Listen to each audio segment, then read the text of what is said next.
বিশ্ব পানি দিবস উপলক্ষে সাতক্ষীরায় বেতনা মরিচচাপ নদী রক্ষায় টিআরএম রিভার ম্যানেজমেন্ট বাস্তবায়নের দাবিতে মানববন্ধন অনুষ্ঠিত হয়েছে। সাতক্ষীরা উপজেলা যুব পানি কমিটির আয়োজনে এবং উন্নয়ন সংস্থা উত্তরণ ও টেকসই নদী অববাহিকা ব্যবস্থাপনার সহযোগিতায় এই কর্মসূচি পালিত হয়। বিস্তারিত থাকছে মোকাররম বিল্লাহ ইমনের তথ্যচিত্রে। সাতক্ষীরা শহীদ আব্দুর রাজ্জাক পার্কের সামনে আয়োজিত মানববন্ধনে সভাপতিত্ব করেন যুব পানি কমিটির আল ইমরান ও সঞ্চালনা করেন সাতক্ষীরা যুব পানি কমিটির সাধারণ সম্পাদক ইব্রাহিম খলিল। এছাড়াও কেন্দ্রীয় পানি কমিটির সদস্য মির্জিল্লুর রহমান, সদর উপজেলা পানি কমিটির সভাপতি মফিজুর রহমান, যুব পানি কমিটির সুমা খাতুন, মোহাম্মদ ফাতিন সহ স্থানীয় পরিবেশ কর্মী, সাংবাদিক ও যুব সংগঠনের সদস্যরা বক্তব্য রাখেন।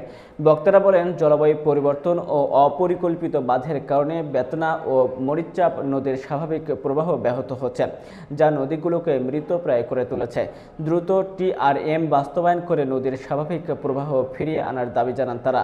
এছাড়া বক্তারা সাতক্ষীরা পৌরসভা ও সদর উপজেলা দীর্ঘস্থায়ী জলাবদ্ধতা ও মানুষের দুর্ভোগের বিষয়টি তুলে ধরেন। অতিবৃষ্টি, নদীর নাব্যতা হ্রাস ও পানি নিষ্কাশনের ব্যবস্থা না থাকায় হাজার হাজার পরিবার পানিবন্দী হয়ে মানবেতর জীবনযাপন করছে।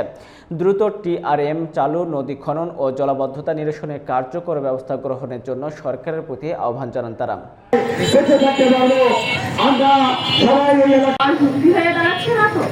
এই প্রশ্ন বারবারই আমাদের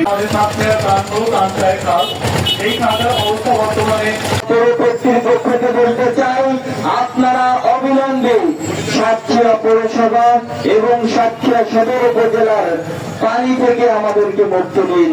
বিশ্ব পানি দিবস চালু করা, কিন্তু নদী শুধু খনন করলেই তো হবে না, তার জোয়ার ভাটা বা পলি কোথায় গিয়ে থাকবে এটা তো আমাদের দেখা দরকার। আমরা ৮৮ সাল থেকে আজকে পর্যন্ত এই দক্ষিণ পশ্চিম অঞ্চলে নদী খাল বিল নিয়ে আমরা